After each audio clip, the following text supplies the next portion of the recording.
আলহামদুলিল্লাহ আমরা সবাই ভালো থাকি সেই দোয়া করি। আজকের যে আলোচ্য বিষয় সেটা হলো আয়ের খাত। আমরা যদি আয়ের খাত নিয়ে আলোচনা করতে চাই, প্রথমে আমাদের জানতে হবে আসলে আয় কি। আয় যদি না জানলাম আয়ের খাত জেনে লাভ নেই, বা জানতে মাথায় ঢুকবেও না। সেই জন্য আমার প্রথমেই হলো আয় কি। আয় হলো আমরা যা কিছু উপার্জন করব, আমরা যা কিছু উপার্জন করব, বৈধ ওয়েতে, অবৈধ ওয়েতে নয়, বৈধ ওয়েতে যা কিছু উপার্জন করব তা হলো আয়।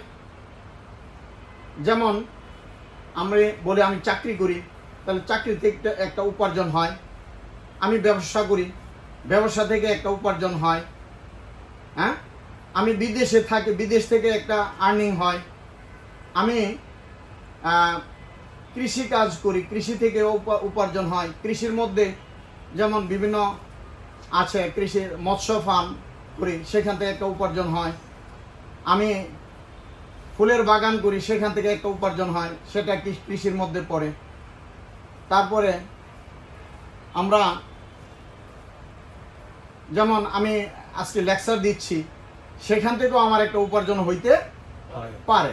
অর্থাৎ এই উপার্জনগুলো হলো আয়। এরপরে প্রয়োজন হলো নিট আয়।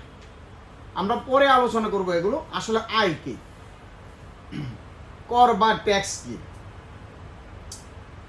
যেহেতু আমার আয়ের খাত আলোচনা করব, পরবর্তীতে কর আসবে। আমরা আয় কেন শিখবো, আয় কেন জানবো? কারণ কর দেওয়ার জন্য। কর যদি আমি না দেই, ট্যাক্স না দেই, তাহলে সরকারের নিয়ম কানুন আমি মানলাম না, আমি সরকারের আইন কানুন এর ব্যত্যয় ঘটলো, আমি পরবর্তীতে এর জবাব দিয়ে তারা আন্ডারে আসবো। তাহলে কর বা ট্যাক্স কি? কর হলো আমার যে উপার্জন, সেখান থেকে কিছু অব্যাহতি আছে, কিছু কিছু ক্ষেত্রে অব্যাহতি আছে, যে এর উপর কর দেওয়া লাগবে না, ওর উপর কর দেওয়া লাগবে না, এরকম আছে। আবার কর হলো সরকার নির্ধারিত, যেমন খাজনা দেই, খাজনা দেই না, জমির একটা খাজনা দেই না, এটা একটা কর।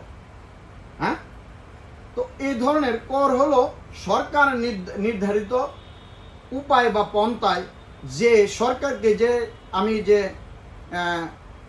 টাকাটা বা রিটার্নটা আমি দিব, সরকারকে যে টাকাটা দিব, এটা হলো কর। আমার আয়ের উৎস থেকে, মানে আমার আয় থেকে যে অংশটুকু সরকারকে দিব, সেটা হলো কর। করযোগ্য আয়কে, আমি যে আয় করি সব কিছুই করযোগ্য আয় নয়। আমি যা উপার্জন করব সব কিছুতেই আমার সরকারকে কর দিতে হবে না।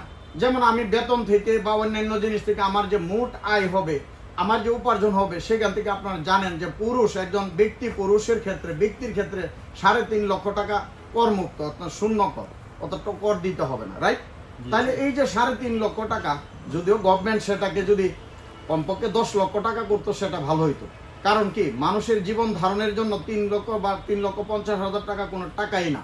মানুষের এখন যে মার্কেটে যে জিনিসপত্রের দাম, এটা খরচপাতি, এতে 3.5 লক্ষ টাকা কিছুই হয় না। একটা বাসা ভাড়া নিলে, এই সেক্টরে একজন বাসা ভাড়া নিলে কমপক্ষে 1 লাখ টাকা বাসা ভাড়াই দেওয়া লাগে, রাইট? তো তাহলে একজন ব্যক্তি যে উপার্জন করবে, তার থেকে 3.5 লক্ষ টাকা মওকুফ, মানে করমুক্ত, এটা আসলে সীমা মানে সঠিক নয়। আমি মনে করি গভর্নমেন্টের সেটা আরও বৃদ্ধি করলে ভালো হয়। তবে ওই যে একটা সীমা, যে 3.5 লক্ষ টাকা পর্যন্ত আপনাকে কোনো কর দিতে হবে না, তার মানে উপার্জন করলেই আপনার কিন্তু ট্যাক্স দিতে হয় না। এরকম অনেকগুলো খাত আছে, যে খাতের মধ্যে দেখবেন যে আপনার করমুক্ত পাবেন।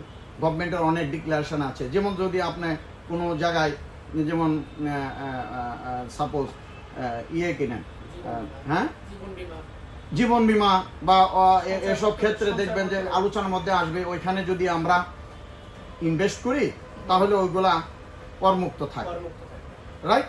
এরকম করমুক্ত জিনিস বাদ দিয়ে, বাট অর্থ বা যে পরিমাণে অর্থ বাদ দেওয়ার পরে যেটা অবশিষ্ট থাকবে, ওইটার উপরেও আবার সমহারে নয়, স্লট আকারে, ধাপে ধাপে করের পরিমাণ বৃদ্ধি হয়।